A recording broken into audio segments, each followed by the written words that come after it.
origem, moçada, o sistema nervoso autônomo simpático, eu vou dizer que ele é tóraco-lombar. Ora, gente, o que é que a gente quer dizer com isso? Falar que ele é tóraco-lombar é aquele derivado de nervos raquidianos, ou seja, aqueles que saem da medula espinhal ao nível torácico e ao nível lombar. Eita, Landinho, entendi não? Beleza, né? Era uma vez o encéfalo, era uma vez a medula espinhal. Lembro para vocês, né, que a medula está dentro da coluna e nós temos vários níveis, né? Nível cervical, o nível do pescoço, nível torácico, o nível do tórax, o nível lombar, o nível sacral e coxigiano. Beleza, né? Sendo pessoazinhas que quando eu falo para vocês então que o sistema nervoso autônomo simpático ele é tóraco-lombar, é que os nervos do simpático, deixa eu só mexer um pouquinho aqui na legenda, tem isso aqui, a medula. Os nervos do simpático têm origem nessa área. O sistema nervoso autônomo simpático, eles vão surgir ao nível da medula, torácico e lombar. Já o sistema nervoso parasimpático, autônomo parasimpático, ele tem origem crânio-sacral. Quando a gente fala, moçada, em origem crânio-sacral, quer dizer que ele tem origem num nervo craniano, é o 10º par de nervos cranianos. Estava conversando agora há pouco que você tem 12 pares de nervos cranianos e que não precisa conhecer todos eles em detalhe para o vestibular, pelo menos para a maioria das provas, né? Mas, por exemplo, esse aqui é o nervo mais importante do sistema nervoso autônomo parasimpático, né? O 10º par de nervos cranianos, chamado de nervo vago ou pneumogástrico. O nome, moçada, pneumogástrico, porque pneumo ele inerva pulmões, na verdade inerva o tórax todo, pulmão, coração, e gástrico inerva estômago, na verdade abdômen todo, estômago, intestino e etc e tal. Onde você ouviu falar em nervo vago, é o parasimpático trabalhando. Então, é o 10º par de nervos cranianos, mais nervos raquidianos, com origem sacral. Ou seja, moçada, nesse caso, nós vamos ter, mexendo de novo aqui na nossa legenda, que o parasimpático tem origem, em parte, ao nível craniano e, em parte, moçada, ao nível sacral, lá da medula raquidiana. Então, a origem. Acho que todo mundo já viu lá em seriados médicos ou então em filmes, né? Às vezes alguém se acidenta, aí chega lá o pessoal dos paramédicos ou o SAMU, né? Dos filmes lá e vai atender a pessoa que está acidentada. Às vezes o cara pega uma lanterna e acende e apaga a lanterna. E acende e apaga a lanterna no olho da pessoa acidentada. Por que fazem isso? Por que ficam lá frescando, acendendo e apagando a lanterna no olho da pessoa acidentada? Ou, gente, para poder saber se teve alguma lesão na medula. E dá para ver a medula por dentro do olho? Claro que não dá para ver a medula por dentro do olho. É indireto, como a brincadeira trabalha. Uma vez, moçada, que eu acenda a luz no olho de alguém, pupila contrai ou pupila dilata? Pupila, né, é o buraquinho do olho que regula a quantidade de luz. Se tiver luz demais, fica muito claro, tu não vai ver nada. Se tiver luz de menos, vai ficar muito escuro, tu não vai ver nada. Isso quer dizer que se você vai lá e joga luz, a pupila contrai para poder evitar excessos de luz no olho.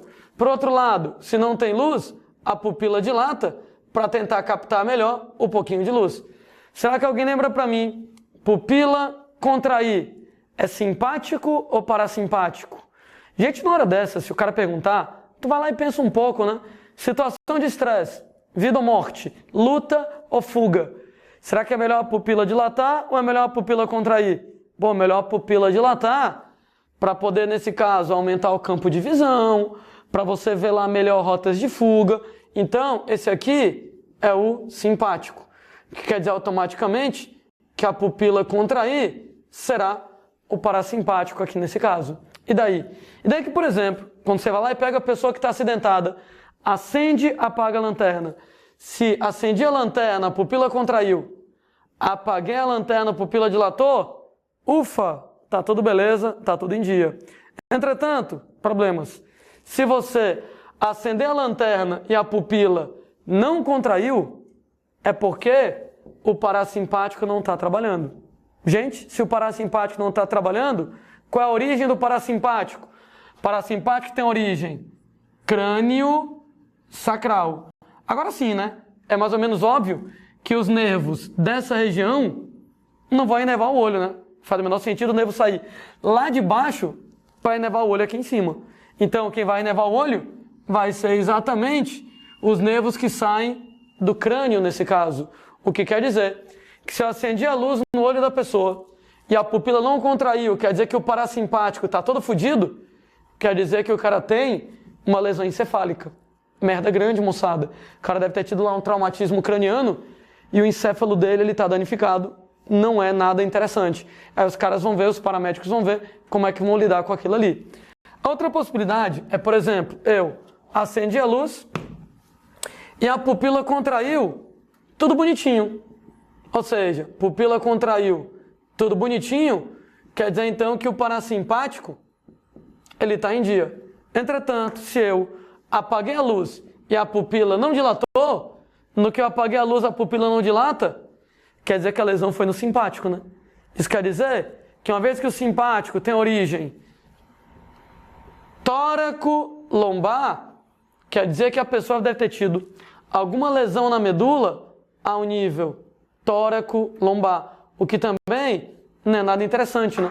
Porque a pessoa tiver tido uma lesão na medula ao nível torácico, gente, ela tem o risco, por exemplo, de ficar tetraplégica, dependendo de onde aconteceu a lesão, paraplégica, e aí vai. Então, de novo, né, a galera que vai lá prestar a primeira assistência depois do acidente, já tem uma ideia, infelizmente, da gravidade do que aconteceu com o cara, baseado nisso. Então, se você foi lá e acendeu a lanterna, pupila contraiu direitinho, parasimpática em dia, mas eu apaguei a lanterna, a pupila não dilatou, isso quer dizer, moçada, que o simpático ele foi danificado, lesão ao nível medular nessa situação. Eu estava falando ali da diferença de origem entre o simpático e o parasimpático. Tem uma diferença, que a gente coloca que é a diferença histológica entre o simpático e o parasimpático, a diferença em relação aos neurônios. Tanto no sistema nervoso autônomo simpático como no parasimpático, a gente sempre tem 2 neurônios trabalhando para você inervar um determinado órgão. Daí, como a gente tem 2 neurônios trabalhando nesse caso, a gente sempre vai ter um gânglio, né? Esse corpo de neurônio que está no sistema nervoso central não é gânglio, mas esse corpo de neurônio que está localizado fora do sistema nervoso central se chama gânglio, né? Chamamos de gânglio qualquer corpo de neurônio fora do sistema nervoso central. Sendo, gente, que eu vou então chamar o neurônio que fica antes do gânglio de neurônio pré-ganglionar. E o neurônio de depois do gânglio de neurônio pós-ganglionar. Muito bem. No sistema nervoso autônomo simpático, o neurônio pré-ganglionar ele é mais curto e o neurônio pós-ganglionar ele é mais longo até chegar lá no órgão. Então pode notar, simpático, pré-ganglionar mais curto, pós-ganglionar mais longo. No parasimpático é exatamente o contrário. No parasimpático, o primeiro neurônio é que vai ser grandão e o segundo neurônio é que vai ser curtinho aqui nesse caso. De novo, né? Chamamos para vocês de gânglio qualquer corpo de neurônio localizado fora do sistema nervoso central e no caso do sistema nervoso autônomo parasimpático, o primeiro neurônio, o neurônio antes do gânglio, o neurônio pré-ganglionar, ele vai ser mais longo. E, moçada, o neurônio do gânglio, de depois do gânglio, o neurônio pós-ganglionar, ele vai ser bem mais curto. Alguém deve estar pensando, Landim, alguma diferença prática disso? Não. Mas para, por exemplo, lá, um médico que trabalha com o sistema nervoso, é bom que ele saiba reconhecer se um determinado nervo é do sistema nervoso autônomo simpático, parasimpático, então é uma característica anatômica que você tem. Perceba uma coisa, no caso do sistema nervoso autônomo parasimpático, como o neurônio pós-ganglionar, ele é bem curtinho, o gânglio, ele está bem perto do órgão inervado. Está bem perto, às vezes ele está dentro do órgão inervado. Então, no parasimpático, o gânglio está próximo ou às vezes dentro do órgão que você inerva.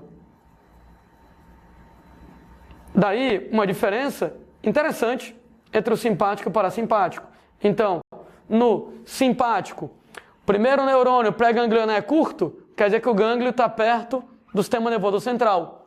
O neurônio pós-ganglionar realmente é mais longo. No parasimpático, o pré-ganglionar, que ele é mais longo, o pós-ganglionar, que ele é mais curto, e o gânglio próximo, ou às vezes mesmo dentro do órgão que está inervando.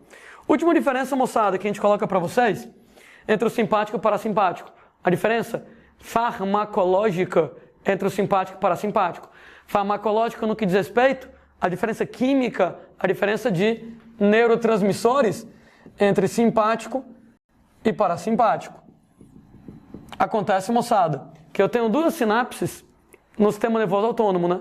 Você tem entre o neurônio pré-ganglionar e o pós-ganglionar, entre o neurônio pós-ganglionar e o órgão inervado, entre o pré-ganglionar e o pós, entre o pós e o órgão inervado. Quer dizer, então, que eu vou colocar aqui, entre o pré e o pós, o neurotransmissor sempre é a acetilcolina.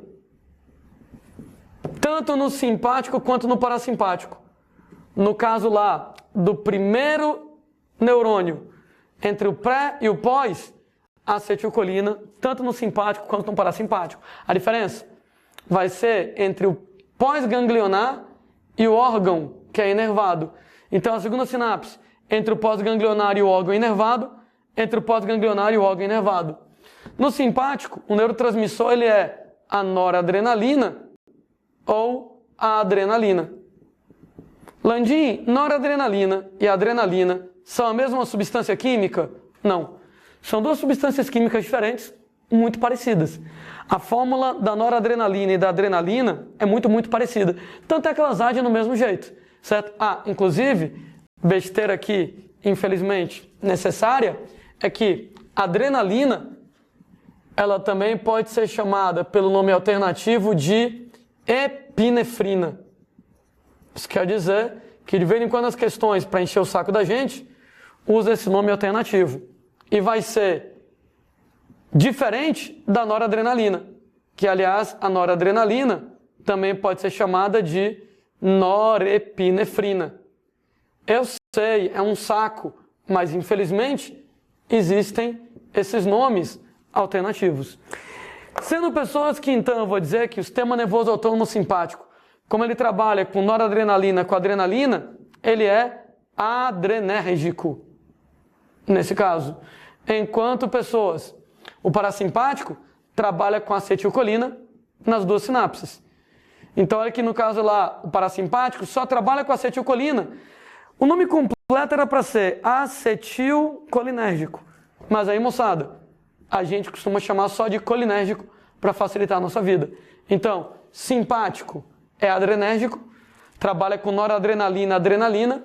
Parasimpático ele é colinérgico. Notem que a primeira sinapse, eu nem vou me preocupar muito com ela, porque ela é igual nos dois, né? Entre o neurônio pré e o pós sempre é acetilcolina, a diferença está na segunda sinapse. Para você trabalhar com acetilcolina, o sistema nervoso autônomo parasimpático, ele tem dois tipos de receptores, chamados de receptores muscarínicos, porque eles se ligam a uma substância chamada muscarina. Não vou me estressar com isso. Quem vai fazer as provas muito malucas, talvez nesse caso, mencione o nome do receptor e receptor nicotínico.